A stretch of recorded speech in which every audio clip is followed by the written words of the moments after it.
When does an action comedy go too far? Oh my god, I'm so sorry about that! Well, if you want to figure that out for any genre, just add Aquafina to your movie and you'll have your answer. When all of a sudden, I hear this agitating, grating voice. Jackpot is a 2024 action comedy released on Amazon Prime, where it follows a struggling actress, Aquafina's character, who moves back to LA with no money and no friends the day before the lottery. And that's where we get the gimmick for the entire movie. Now, what is the lottery, you may ask? This supposed dystopian LA that is set 5 years in the future has a new policy for the California lottery. Every winner doesn't just get their money, they have to survive until sundown. But if anyone kills them before that time, they become the winner. Now, I'll be the first to say, should I really care so much about the flaws in an Aquafina and John Cena action comedy movie?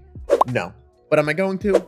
Yes. While I don't think these flaws inherently hurt the movie in any way, they kind of make the viewing experience and engagement with the world really hard because it's so out of left field and doesn't really make sense in any kind of way. In the very start of the movie, we get exposition about how society and economy is crumbling all over the world, but the decision of the California lottery doesn't really make sense how it would help that, because someone's going to win regardless. So are they just saying now more poor people have a chance to actively win the lottery instead of just getting lucky? But how does that help the economy? It just makes an individual person super rich. But like I said, I'm getting way too far into this. This dystopian LA where all this terrible, crazy stuff is happening, which to be fair is just modern day LA. You can tell they're really trying to say something in this movie and like really push their message out, which is fine. You can do that. It feels a little egregious to focus on poverty-stricken communities and then 5 minutes later having human shit drip on Aquafina's face. Are you sure this isn't LA today? But with all those initial criticisms out of the way, let's go into the movie to see what did and what didn't work. Right off the bat, you can tell a lot of the quips were probably improvised, which I'm okay with.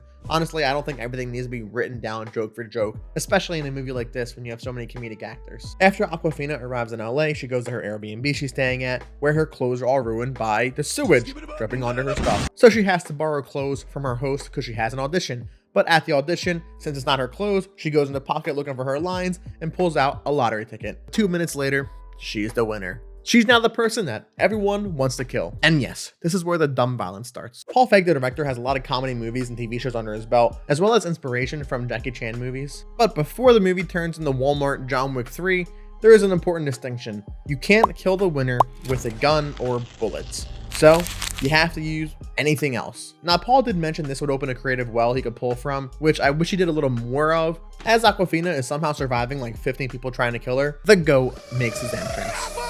It's no surprise John Cena is the best thing in this movie. I think we all knew that coming in. But after saving her life, she finds out he's a freelance lottery protection agent, which basically protects lottery winners so they can make it to sundown. After agreeing to let him help her, we learn a little bit more about the lottery. Every month when a winner is drawn, they become pretty much instantly famous and all their fans are the ones trying to kill them. And it just so happens this is the biggest lottery pool they've ever had at $3.6 billion. Blah, blah, blah, exposition. Let's get back to the action. John Cena is great here. He's right in his niche of an action comedy star like Peacemaker and now Jackpot, and he does it so well. You can just tell they had a lot of fun making the movie together. After John Cena steals a cop car and is able to save Aquafina from another horde, we go to probably one of the best interactions in the entire film. They steal the panic room from Machine Gun Kelly. And listen, there are some flaws, like Aquafina kind of gets annoying after a while doing the same thing. She does in every movie, but this interaction is like the one thing I really took away from this movie.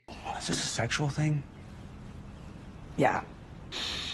No, and you would turn my asshole into the Eye of Sauron. So let's not go on that fellowship of my ring. But moving on to their story, while in the panic room, the horde finds them, and before they can get in, John Cena has to make a call for a phone strike, which does this. Allowing them to escape, they get picked up by Simu's character, who runs his own protection agency that agrees to help her out as well.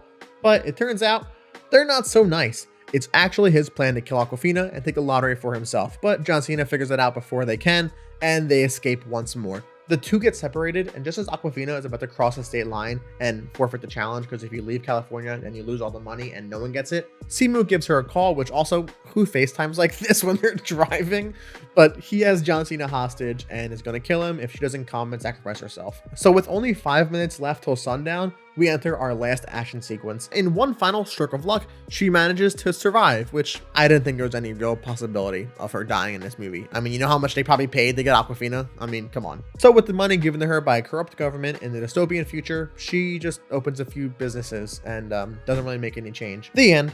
This movie has a very surface level story and doesn't go into the corruption or the terrible things this is doing to society and poor people being forced to kill each other again for money. Now, I think it would have been cool if John Cena's character tried to dismantle the entire corporation because it's a terrible thing they're doing, but instead they just accept this as a way of life. But I can't really say I'm surprised since the writer only wrote for video games his entire career and this was his first movie script that he wrote. And I think the director only took the song because he wanted to make a Jackie Chan inspired action film in today's world. Now, did he succeed in that? What do you think? Listen, kid, I'm trying to get eyeballs on this thing, so I don't need you two ripping me to shreds, all right?